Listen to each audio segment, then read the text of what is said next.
Welcome, ladies and gentlemen, to another episode of Dion's Daily Dose, where I just talk to you about me, about what's going on, and we just chat. Feel free to join me live anytime, 7 p.m. Central Time on my Facebook, Dion for Congress, my Twitter, Dion for Congress, or my YouTube, Dion for Congress. Welcome to everyone joining me tonight. We're going to talk about the interesting things that have been going on today. So we've had President Trump that did his daily briefing, and during the briefing, he actually mentioned that he is going to announce an investigation of the WHO. Let me share this here. All right, Chris. He actually announced that he is going to defund the WHO. What does this mean, right? We have the scary headlines when you put Trump defund WHO into Google. Trump threatened to defend WHO. That could leave another global initiative under China's, I assume, power. Look, what he's saying, and public health officials plead with Trump not to defund the WHO. Look, what it comes down to is Donald Trump, what he said is this organization has always had China's interests at heart. They have said over and over again that China is basically where their loyalty lies, right? So if that's the case, right, then why are we spending so much money to an organization that does not have our interests at heart? It goes back to what he said with NATO, what he said earlier with other organizations, the World Trade Organization he's mentioned several times. I have to agree with the man. At least on this, we're looking at an organization that downplayed the seriousness of the current pandemic that we're facing, and did so for a very long time. They actually said that Trump was wrong to shut down the borders to stop people from China in coming here. Chris says, same with the UN and NATO. Yes, they do not represent our interests at all. As a matter of fact, the United Nations, in many ways, has been shown to be directly counter to the interests of the United States of America. We've had several instances where the UN actually kind of wanted to take over. We have training camps here. We have an interesting article that I didn't have time to dig up, but they were actually hiring in New York for UN people. Let's just leave it at that. You should be able to Google it and find it. It's an interesting read. So, as my title says, right, one of the things that Trump said during yesterday's news conference update was how the president has broad powers, very broad powers during a state of emergency, especially a state of emergency where all 50 states have declared. Now, I've dug up a little bit of information on this. I'm going to share it with you. Again, I haven't had enough time to really do this as much as I'd like to. I'm not, a press guy, but first of all, we'll start here with reason.com. This was 4/12, so a couple days ago. The title of the article is Trump has secret emergency powers. Presidential emergency action documents concocted under prior administrations purport to give him such authority, according to a New York Times op-ed. Now, again, it's really important to remember that this is under prior administrations. This is nothing that Trump has done himself. This is something that is a holdover, right? You can read it yourself. I will link it in the comments, as I always do. But it says here, in a chilling op-ed in the New York Times, Brennan Center legal scholars Elizabeth Goitein and Andrew Boyle suggest that Trump's statement could be referring to the secret powers that previous presidents have granted themselves in, quote, presidential emergency action documents. As Goitein, I don't know how you say it, and Boyle explained, these documents consist of draft proclamations, executive orders, and proposals for legislation that can be quickly deployed to assert broad presidential authority in a range of worst-case scenarios. These include suspension of habeas corpus by the president, not by Congress, as assigned in the Constitution, detention of United States citizens who are suspected of being, quote, subversives, warrantless searches and seizures, and the imposition of martial law. Now, that basically means that we might lose the vast majority of our constitutional protections if so deemed necessary. Now, there is more. Let me get this posted in the comments, so when you get a chance, if you so desire, you can read that article. It is interesting, but doesn't go into a lot of detail. It's actually kind of short. The next article that I think is really interesting, let me get this copied for you, and I will share again. Okay. This is the article they were actually referring to, which is from the Brennan Center, right? And we'll go back up here. It's called A Guide to Emergency Powers and Their Use. The 136 statutory powers that may become available to the president upon declaration of a national emergency. Let's see here. Let me give you this one. There we go. Now, this one is much, much longer and dives into it much more. You can download the report. It was actually published December 5th of 2018, was last updated September 4th of 2019.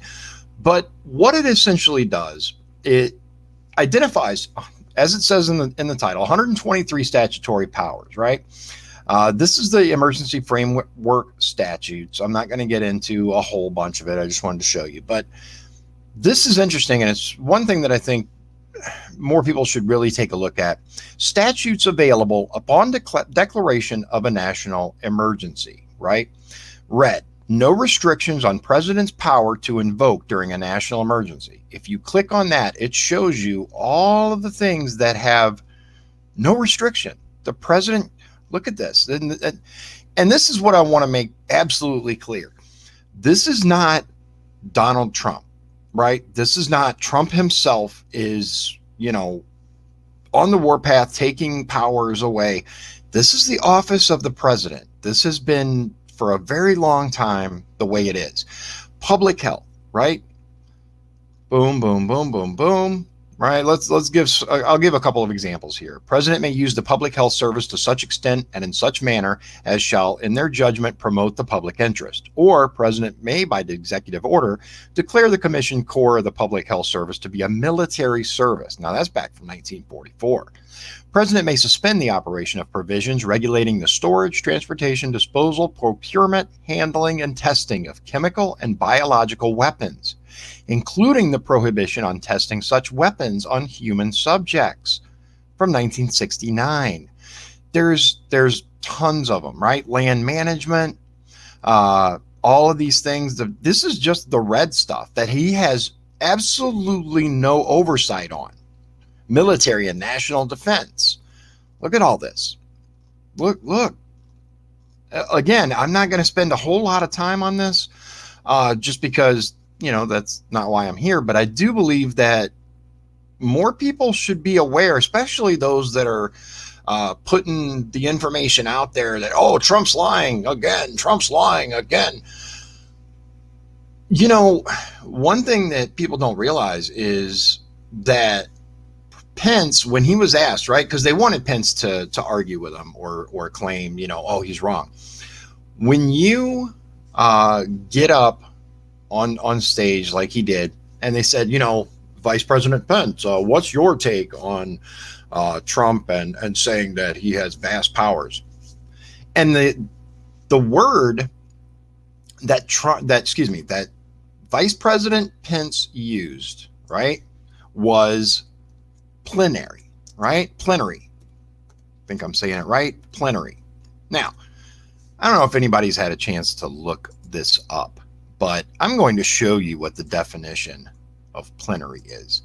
Yeah, I did mean plenary. Yeah. Plenary, right? Adjective, unqualified, absolute. Unqualified, absolute power. Really stop and think about that. Now, imagine for a moment, just let your brain wander, and imagine if Hillary Clinton or someone like her was in charge of the federal government and had plenary powers right now, unlimited, absolute power. Think about how bad that would be for our country. That was the plan, ladies and gentlemen, in case, you weren't aware. Couple of other articles that I'll touch on real quick, just so you know. This is from The Atlantic, and once you get past all of the anti-Trump rhetoric and everything that goes with it, it's back from January of 2019, and it says, make sure I find where I'm at so I can scroll up to the title for you. It is the alarming scope of the president's emergency powers. From seizing control of the internet to declaring martial law, President Trump may legally do all kinds of extraordinary things. Now, the thing that is very, very interesting, right? There's some good information in here. Don't get me wrong. Again, if you can look past the anti-Trump bias that obviously is there with everything that The Atlantic produces, but there's some good stuff there, some good information. The premise underlying emergency powers is simple. The government's ordinary powers might be insufficient in a crisis, and amending the law to provide greater ones might be too slow and cumbersome. There's a whole lot, right? I did want to point out real quick, The Atlantic, right, ran an article at the beginning of the virus incident, right, where it basically blasted our president for stopping stuff to China. So remember, or, people coming in from China. So remember that the same thing that he's being, hailed for now because he actually did that. But anyway, I want to tell you about, I'm trying to make sure I give you guys all the links that you need in order to see this stuff, because there's some really good information out there. I am actually missing a link that I really wanted to give you. It is from the leader, the head guy at the WHO, praising China, and there's a big statue of Shiva in the middle of the table. I will try to drop that link in here. I don't have it right now. I don't have a way that I can easily access it, so to share it with you, but it's from his Twitter, and it talks about them working together with China to send Chinese doctors all over the world. But I want to tell you about hey Jose, thanks for joining us. God bless you too. Good to see you. Nicaragua, right? If I'm not mistaken, Jose is joining us from Nicaragua. So I am really, really excited about my upcoming guests. Two of them are right here, very close, from Hobart. And I said it right. It's Hobart, not Hobart. I don't know if I messed it up before, but maybe I did. I know better. I'm lived here most of my life. I know how to say it. It's Hobart. But anyway, Chris Wells will be on Thursday. He and his wife, Sarah, will be on the show day after tomorrow, Thursday. And he is the first Republican to get elected to the Hobart City Council in over 10 years, at least. It may be much longer. I'm not sure. He'll be able to tell us more about that, hopefully. But he has accomplished a great deal in his life. He has done a lot. He and his wife, she's going to be on at the beginning of the hour. And for those of you who haven't heard, We're still trying to set up the date. Donald Rainwater, the Libertarian candidate for the governor of Indiana, has agreed to come on the show. And John Westerkamp, I heard back from finally. He is running for Attorney General of the state of Indiana, and he has agreed. We're just trying to set up the exact dates. So stay tuned. Big things coming up. So I'm going to talk to you about an idea that I had, and maybe you can help me get the word out. I would like to feature a local small business restaurant during the show every day, right? A different one every day. Whether I'd like it to be, small mom and pop, but any local restaurant, especially those that are struggling right now with the social distancing, with restaurants being forced to either do carry out or delivery only, curbside. I want to hear from them. Send me an email at press@dionbergeron.com or talk@dionbergeron.com. Either one is fine. And let me know that all I need is permission to feature you on the show. I just don't want to run into any legal issues. That's all. I will make it perfectly clear that you are not endorsing me, and I'm not telling people to go out and specifically buy from you versus anyone else. But I would like to provide you an opportunity to tell me what your featured dish is, how much it is, whether you're doing delivery or curbside or carry out. I think it'll be a good thing for local businesses. Maybe get an opportunity to, spread your message a little further. It's just what I can do. I try to shop local. I've always tried to buy USA, made in the USA. That's a big thing for me. When I was a kid, man, made in the USA meant something, right? And it could be that because my grandfather, who raised me, he was a veteran in World War II. My other grandfather was a veteran. My step grandfather, he was at Iwo Jima.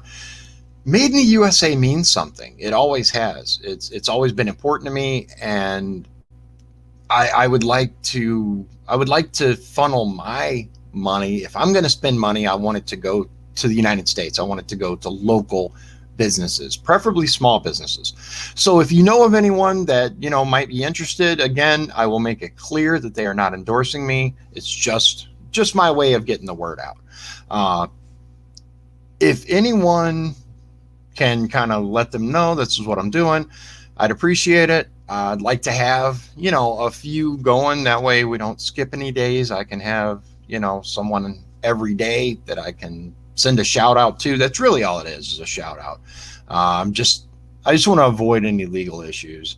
Not trying to get hauled into court or anything. I've got enough to worry about with running for Congress without any additional legal challenges.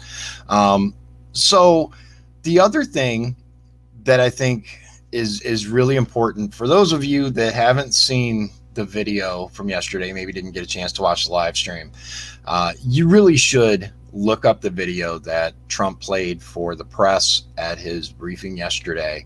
It was as they say.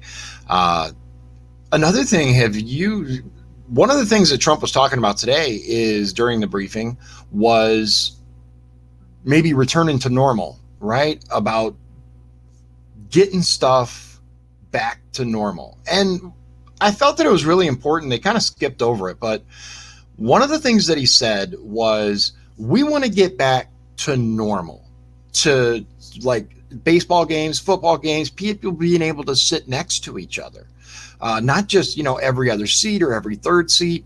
And I'd love to see that. I really would. I want to see these people.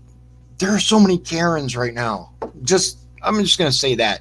I find it interesting that it's so hard to solve a crime in a major city because no one wants to snitch, right? No one wants to tell people who murdered their neighbor, but they're okay with telling on people who left their home, right?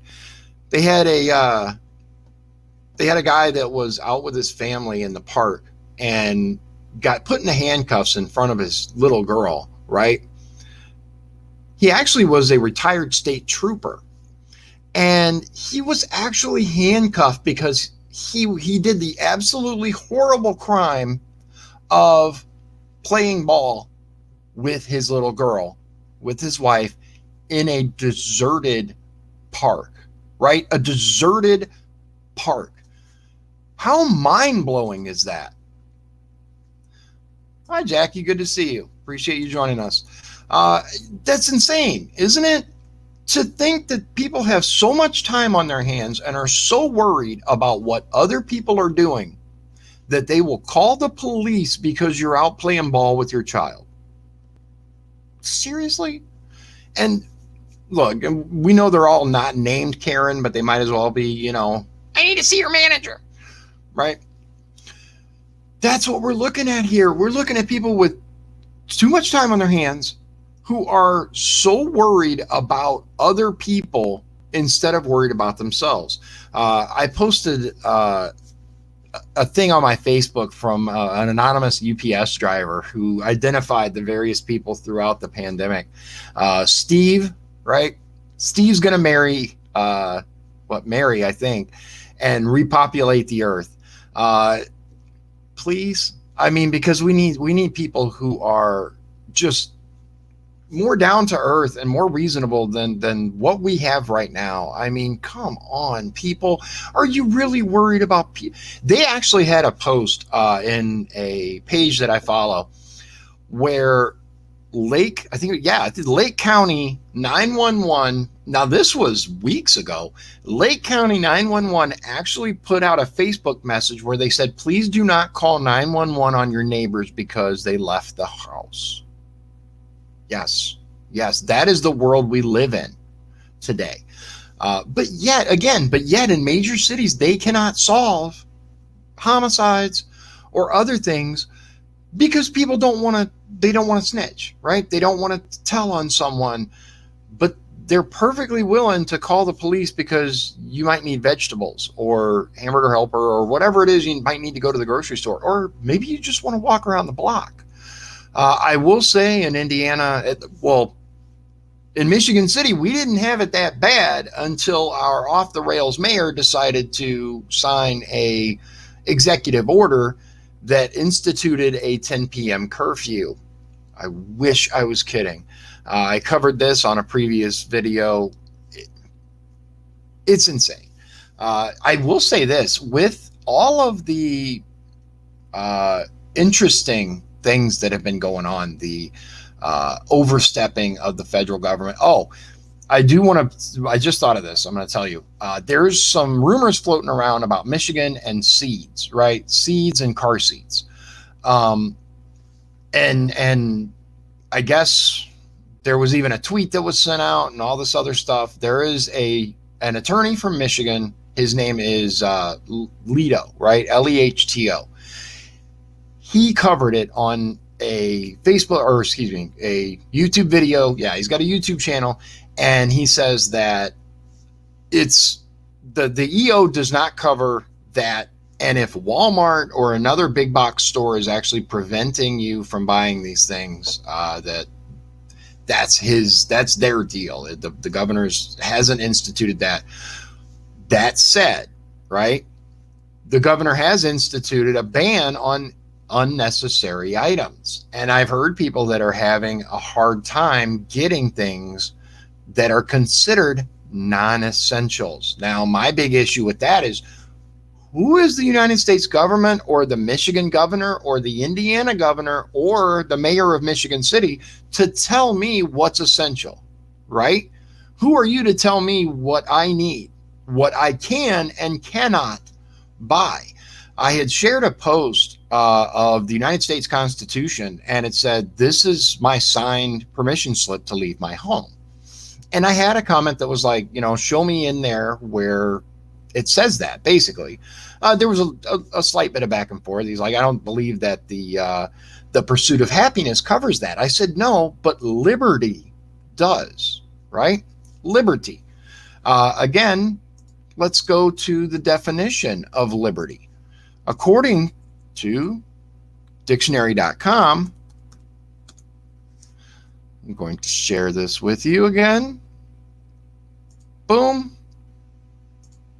Liberty, the state of being free within society from oppressive restrictions imposed by authority on one's way of life, behavior, or political views. 2, the power or scope to act as one pleases. Now, if you remember, we are guaranteed life, liberty, and the pursuit of happiness by the United States Constitution. So liberty covers that, right? I would think so. That's my interpretation of it. So in what world is it okay for them to institute rules and regulations that directly counteract the pursuit of liberty, the pursuit of happiness, right? Pursuit of happiness, okay, maybe put that to the side. But liberty is absolutely covered. It's absolutely taken into account.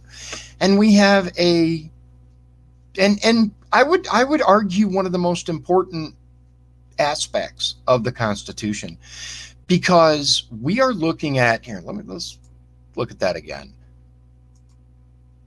The state of being free within society, so not outside society, but within society, from oppressive restrictions imposed by authority on one's way of life, right?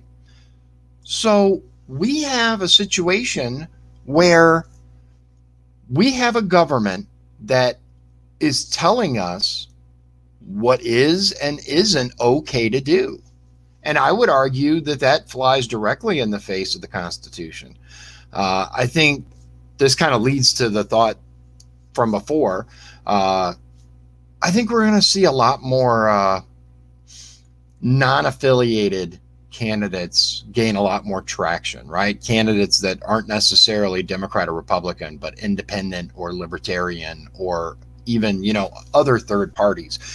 Because we see governors that are allegedly, not just governors, but mayors and stuff like that are allegedly Republicans, that are allegedly constitutionalists, that are wholeheartedly embracing some of these restrictions. Paul, and importantly, not provided by the government, but defended by the Constitution. I agree with that. That's a very important distinction, and it's something that a lot of people don't think about. A lot of people don't know. I don't know if you've seen it, but many seniors in high school fail very, very basic questions when it comes to civics, when it comes to governmental questions, some questions even that immigrants are required to know the answers to. There's a test. I think I might make that tomorrow's live stream. I want to show you the tests that immigrants are given and the stats for the people that have failed this test, that are high school seniors or graduates, high school graduates that don't know how many Supreme Court justices there are, that don't know the power, the three branches of government. And I think that this is what's important. We really need to remember that we have a society right now, especially, where the vast majority of people are educated by the media, right? The fake news media, the lying media. They believe what they're told. And it's the people that know what's going on, the people that look at the media and go, oh, that's not true. That's not true. Oh, that was cut and clipped. We know this. We look at this, we're like, oh my goodness. But remember, there are so many people still that are sitting in their house and they tune on CNN or MSNBC, and in many cases, even Fox now, and believe the things that come out of the television that they're being told. That's why it's so important, I think, for Trump to really continue to have these briefings, because he's calling attention to things that a lot of people don't realize. Some people don't understand that the media has taken it upon themselves to tell us what we should and shouldn't know. The director of the CIA from, I think it was 81 to 87, said when the American people believe, when everything they believe is a lie, then our job is done. Operation Mockingbird, look it up. These are all things that the average person, unfortunately, believes what's coming out of the television. They believe the mainstream media. They believe the things that have been fed to them over and over. And legitimate, unbiased news agencies are having a hard time gaining any traction. And let's look at the way some citizen journalists are being treated. We have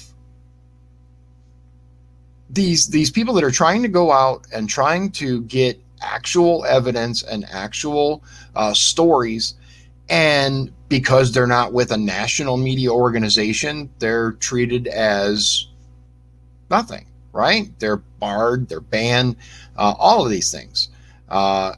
It's really, really sad. I do want to point out, Paul says, get a bottle of mead from Tony at Manic or get a coffee from Scott at JM, he says. Again, I would like to get permission before I say it, but you guys feel free to talk about whatever local places you'd like every day. That's a different story. I'm more than happy to read that out. We have to fight against this, though. We have to fight against the purposeful disinformation of people from the mainstream media. We have to show people that we as a society don't have to believe this stuff. And that's one of the things that I've found is probably the biggest takeaway that I've had from the Q drops and stuff like that is think for yourself, right? It's a sad day, right?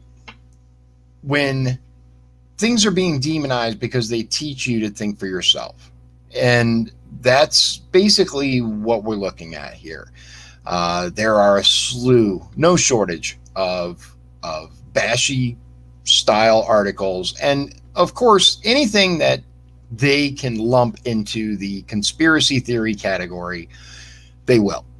And by they, I mean mainstream media or the powers that be or whatever you like. So yeah, our libertarian candidate for District 1, Michael Strauss, says, believe your president, media lies, never believe the media is bad, always believe your government, they never lie. Right. Look, I've seen what government does. Our government as an entity is probably one of the most corrupt institutions on the planet. Our government has lied to us over and over and over. Just prime example, right? The John F. Kennedy assassination. We know that the official narrative is crap. We know based on other documentaries that have come out, based on citizen journalists that have gone and actually looked into the data. I can't think of any names offhand right now for the docs, but there have been many that have been published. There have been many that have been done, and our government lies. 9/11, the official narrative is, I would believe that there's a little meme that shows the Death Star, right, shooting the towers, and it's still more believable than the official narrative. We know, and I am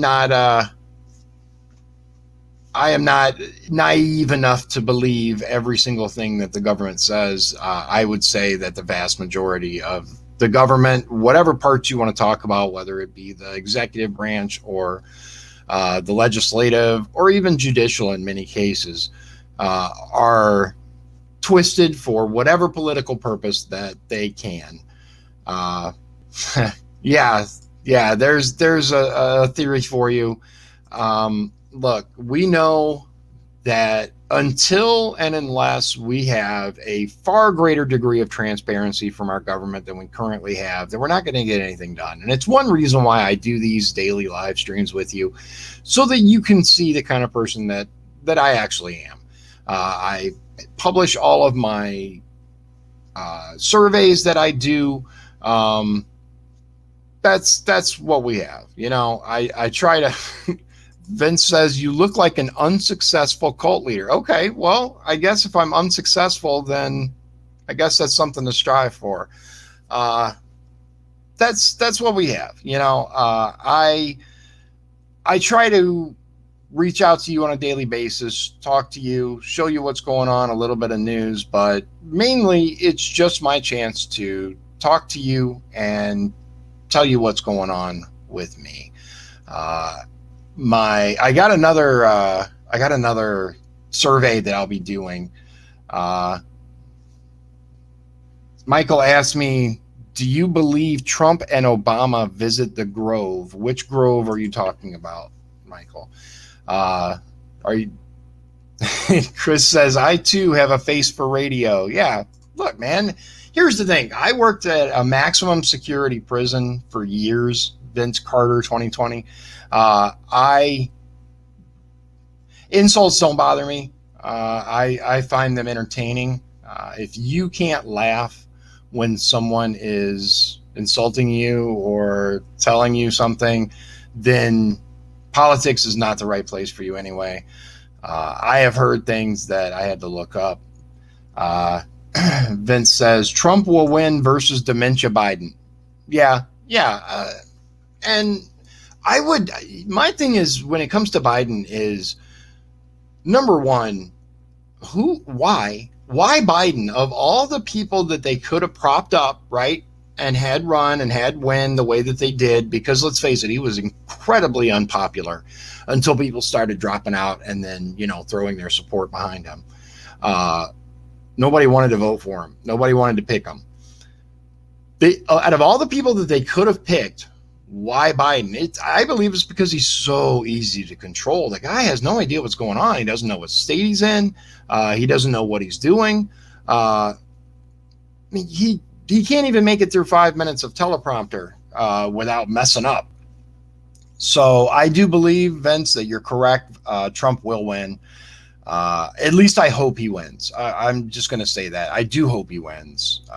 It's going to depend greatly on how much more voter fraud we see, because if you've been paying attention, the Democrats are doing absolutely everything they can to push vote by mail and ballot harvesting. Let me find this article. The Clinton attorney, right? I can't remember the name, but he actually he's suing the state of Nevada over ballot harvesting, right? Let me see if I can bring this up. This is one thing that I wanted to have up, but I didn't get a chance to. Here it is. Good. Let me get this brought up. He is actually suing the state of Nevada, right? Ex-Clinton lawyer threatens to sue Nevada unless ballot harvesting is permitted. And there's tons of them. Again, I'll drop the link in here. The governor of Virginia just announced that he signed in the law a measure to allow people to vote without ID. There is so much going on right now with the ballot harvesting and the vote by mail and all of that. They're desperate. They are absolutely desperate, because I believe that they're seeing that the support for Trump, it hasn't gone down. If anything, it's gotten more, because people are actually just able to see him directly address them without the press twisting his words, just him talking directly to the people. Michael, Bohemian Grove, of course, the Grove of all groves. I don't know, man. I will tell you that whole thing with Alex Jones, I don't believe anything that guy says. He is, I believe, paid opposition. His parents were I heard CIA. I don't know if that's true. The guy he's out there, man. Zingerman says, when is Keith going to be on next? We're talking about that now. Apparently Keith, he's having a couple of issues right now, so we're trying to find out when he was going to be available. He had wanted to come on Thursday, but Chris Wells is going to be on Thursday, so I am working on it. We are in communication. We're trying to make sure that he can get all the documents uploaded. because I want to be much better prepared next time. I want to be able to go through step by step and show you what we're looking at. Let's see. Michael says no one should have to ID to vote. That is fake security. Yeah, look, man. You should have to prove that you are a citizen in order to vote, and if that is via voter ID, if that is via driver's license, look, man. If you don't even have a driver's license, how are you able to prove that you're not here illegally? That's my big issue. I believe wholeheartedly in voter ID. You need ID for everything, you need it for services. You need it for other things. Paul points out it's a slippery topic. It is. The argument can be made, I guess, that it might be seen as a degree of voter suppression, but I disagree, because here's the thing: at least a valid driver's license or state ID that matches up with your voter registration. I don't see that as too much. You need ID for everything in this country. You need ID to buy a plane ticket, to buy cigarettes, to buy alcohol. You need ID for everything. Why shouldn't you have it to cast a vote? I think that's something we should all have. There are many states, Indiana is one of them, that will actually help you obtain your ID financially, that will pay for it for you. And that's the big holdup for requiring it, is so, what's the issue here? Let's see. Oh, hey, good to see you. It says, well, I'm disabled, so I only have a passport. I can't drive. I think a passport's okay. It's a form of identification. Let's see. ID is a violation of privacy. A real secure voting system can be had without ID that shows who you are. Okay. I'm open to that. I'm telling you, I am open to a secure system of voting, not necessarily one that requires identification, but under the current, system that we have right now, secure voting requires identification of some sort in order to make sure that you are who you say you are. One of the big things from this article that I had linked before, let me get to it. One of the things is where he says that he also wants to allow people to, where's it at? He essentially, Elias, when he's suing the state, right, he wants them to be able to have any signature on it whatsoever. That they don't want people checking the signatures. It's in here. I'm not sure if it's let's see here. It was in one of these articles here about it. I'm looking for it because I do want to show you. Here it is. Yep. Okay. Let me share this real quick. It's right here. Top line, at the same time, Elias called for Nevada to stop throwing out ballots when signatures on voters' ballots appear differently from those on voters' registrations, saying lay election officials have never had the necessary expertise to make an accurate determination. So not only does he want ballot harvesting, not only does he want mail-in ballots, but he also wants it to where anyone can sign it, right? Now, if you don't see the capacity for fraud there, I don't know. I don't know what to tell you, because we have some serious problems with our current voting methods. I will say that we do need to really look at a good way to make a secure, safe voting apparatus and still be able to vote and make sure that our people are the people that are actually citizens are voting, that it isn't, someone from somewhere else or even from another district. Here's the thing. I'm not necessarily talking about, people who are here illegally, but people who vote more than once, people who vote who are voting in an area where they shouldn't be, stuff like that. So Zingerman said COVID equals certificate of vaccination ID.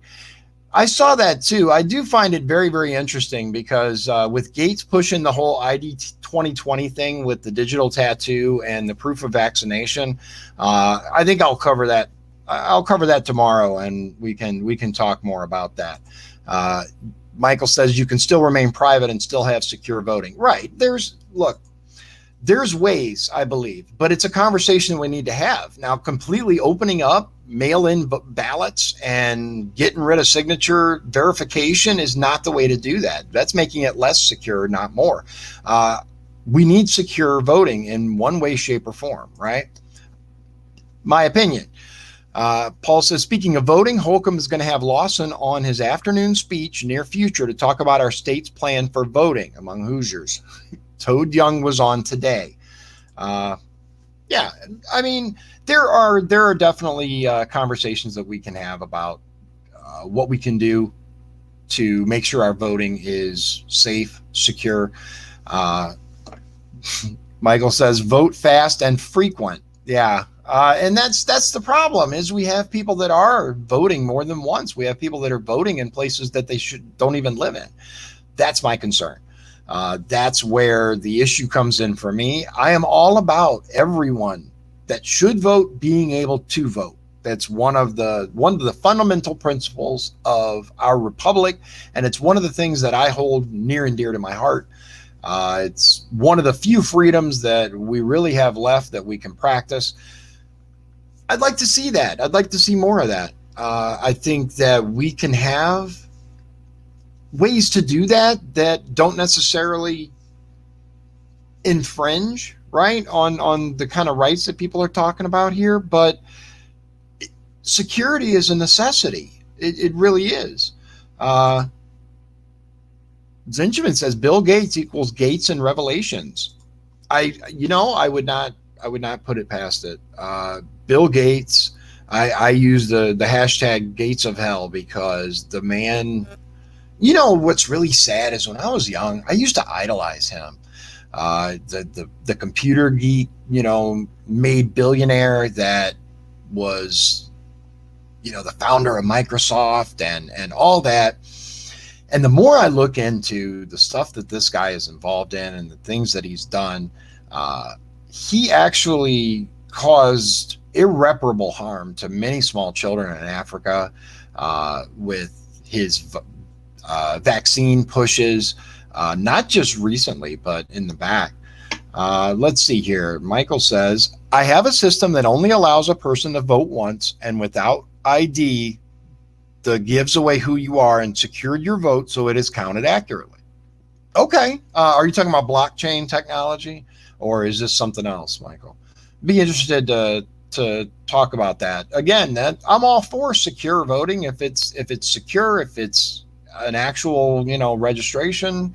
That is one thing that I find interesting about Indiana is, so they track who you vote for, right? Obviously, but a little different way than you think. So in order to vote in the primary, you choose your party, right? You choose, I'm going to vote in the Democratic primary. Then you're a registered Democrat. If you vote in the Republican party, the primary, then you're a registered Republican. So the only way you can vote is by declaring that party in the primary. Now, in the general, you can vote for whomever, and then, it is what it is. And allegedly, the people that can review that don't have access to your general voting record, but they do your primary voting record, which I have personally seen with the RNC voter data that we have. It tells, who you voted for in the primaries. It's actually interesting. And everyone should know that the DNC chairwoman actually hired CrowdStrike to do security for the Republican voter data, which is not even remotely good. People who don't know who that is, you really should look it up. Michael says it encompasses blockchain, but it's more than just blockchain. Okay. Do you have a link to something that I could check out later? I'd be interested in reviewing it. We need to do something because our current system is ripe for abuse, right? Can we agree? We have issues with people. Look at Wisconsin, right? We have thousands of ballots, right, that were found in Wisconsin recently. I posted a link to it on my Facebook and my Twitter. They found thousands and thousands of ballots sitting at the post office, many of which were not even postmarked. Now the Supreme Court said no. Chris says that's why a lot of us registered as Democrats in 2008 to vote for Hillary. Project Chaos. Yeah. And you know what? I've heard that a number of people for the upcoming District 1 primary, I'll just tell you, there's a movement, anyone but McDermott. They are planning to make sure that McDermott does not get that primary seat, because my understanding is if he wins the primary, then he's no longer mayor, right, of Hammond. If he loses the primary, then he stays as mayor. Let's see. Michael says, it's a complete system I've developed from registration all the way to your vote being counted. Okay.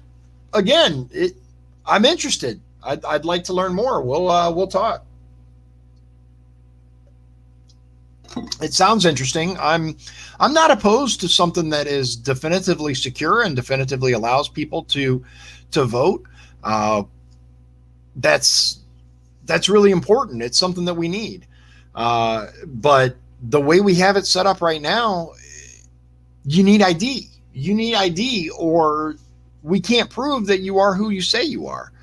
And it's something that has been abused over and over and over. So, unfortunately, that's where I stand. And secure voting is what I'm really about. Not necessarily having to show an identification or something. Let's see here. Lisa Mariucci says, yesterday's press conference was an unreal display of a totally unfit pseudo leader.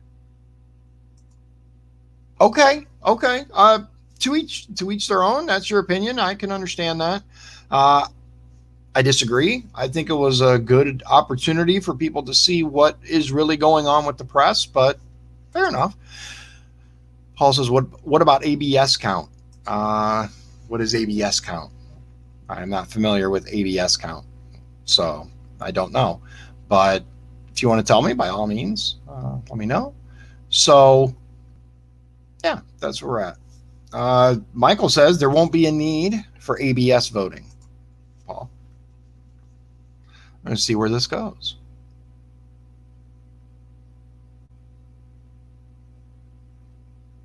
I won't wait too much longer. So back to Lisa's comment. Oh, absentee. Okay. All right. Fair enough. And yeah, that was my thought too. Chris said anti-lock brakes. That was my thought when I saw ABS. I'm like, that can't possibly be what he means. It's the little light, that comes on. Yeah, I get it now. Absentee voters. Okay. Yeah, there won't be a need for absentee voting, I'm assuming, because there will be some way to track how you vote, and you can vote at any time or remotely. You'll be able to vote remotely is what I'm guessing, right? If that's what kind of the whole blockchain thing is. Okay. Lisa said narcissist. You are? I'm sorry. That must be difficult. No, I'm just kidding. Look, it is possible. I'm not saying that Trump is not this or that. I will say that I am very glad that he's the one leading the nation right now, as opposed to some of the other options that are out there. I don't think the man's perfect by any stretch of the imagination, but I do believe that the press have been very, very unfair to him. I believe that the press has, she says seriously. Yes, seriously. I think that the press has gone out of their way from day one. If you look at the coverage of Donald Trump from 2016, right, go back, right, prior to when he announced that he was running, if you go back to the way that the press treated him before then, and you look at the way the coverage flipped, especially once he became a serious threat, because it's been proven that Hillary Clinton used the Pied Piper strategy because she was absolutely sure that she would be able to defeat Donald Trump. So, okay, well then I won't bother trying. See, that's part of look, I get it. Lisa says, sorry, there's not a thing you could say that would convince me he's the right guy. Fair enough. And I think that it's unfortunate that you have such a closed mind, but America is great in that way. We're all allowed to have our own opinions. I do recommend, though, look, you don't have to believe he's the right guy, but I will say that you should go and really do a deep dive as to how unfairly the press has treated him. The vast amount of negative coverage on him is mind-blowing. 90% plus negative coverage.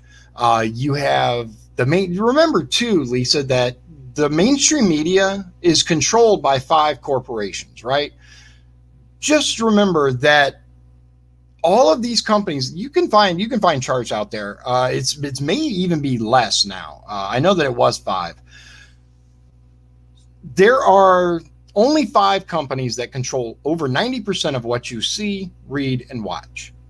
Now, if that doesn't bother you, then I think you should reevaluate things, because we don't have a free press anymore. We don't have an unbiased national level press that shows us the truth. We have talking points. We have people that tell us what they feel, right?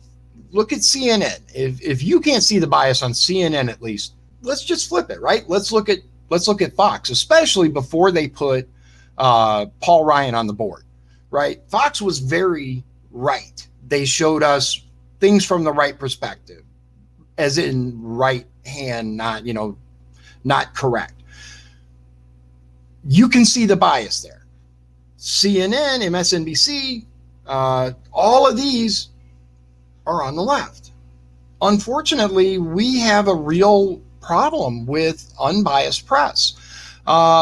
Yeah, Paul says Disney reports on both sides of the aisle. Right, Disney owns it all. Not all, but they own a vast amount. Lisa says the one with a closed mind is Trump himself. In a lot of ways, I will give you that. In a lot of ways, there are certain things that Trump says that he's unwilling to budge on. However, if you look at kind of some of the main areas, right? Let's look at this most recent pandemic. He actually always listens to the medical experts. The experts themselves say that although he may not agree with them, he will listen to what they have to say, and he will implement the things that they can give. They say, for example, Fauci. I'm not a big fan of Fauci for a lot of reasons, but when Fauci has gone on record and said that Trump listens, right? He doesn't do the opposite of what Fauci wants. He won't go against him. He will implement the things that Fauci recommends if there's a scientific reason for doing so. So I disagree. In that aspect, at least, in many aspects, Trump has shown that he does have an open mind. For example, when he first ran, there were certain things that he was categorically for that he was able to be convinced that, no, that's not correct. There were things that he was against that he was able to be convinced, well, maybe I should do that. He, I think, does a good job of looking at all of the evidence, the real evidence, not the evidence that the mainstream media feeds us. Unplug from the mainstream media for a bit. Get on the internet, look into the reality of the situation, look into things that there are countless examples of the media skewing, twisting, taking tiny portions. The protests, right? The statues in Charleston, that whole thing was manipulated. The entire situation, they took and cut tiny little pieces of what Trump said instead of providing the whole thing. that's just one tiny example of the unfair bias that the media has had against him since day one. I think more and more going forward, you're going to see this bias come out. So yeah, Paul says, supposedly we're going to defund our portion of WHO. I don't know when, though. I hope so. Yes. And let me go back up here. Yeah, Chris said, not a deep dive on CNN because you're not going to learn anything except, Orange Man bad, like Chris says. Let's see here. Enterprise says Trump will be elected. Yes, I believe that he will. I hope that he will, because the alternative, at this point, look, the alternative to Donald Trump is Joe Biden, a history of touching little kids in inappropriate ways that made them extremely uncomfortable. That alone, there's plenty of video evidence of. I can't get into that. But yes, Paul, that is my understanding as well. We have been told that Trump is allegedly going to pull the funding very soon. And he's going, I covered that at the beginning of the video. He's going to run a series of investigations on the WHO in order to see where their true loyalties lie. That's all right. Paul says, mentioned it earlier, was pending treatment. So no problem, no worries. Here we are at the hour mark. I'm going to wrap this up. Thank you to everyone who showed up. I appreciate it. I appreciate all comments and opinions. Look, the bottom line is there are going to be people who disagree with Trump, with me, with everyone.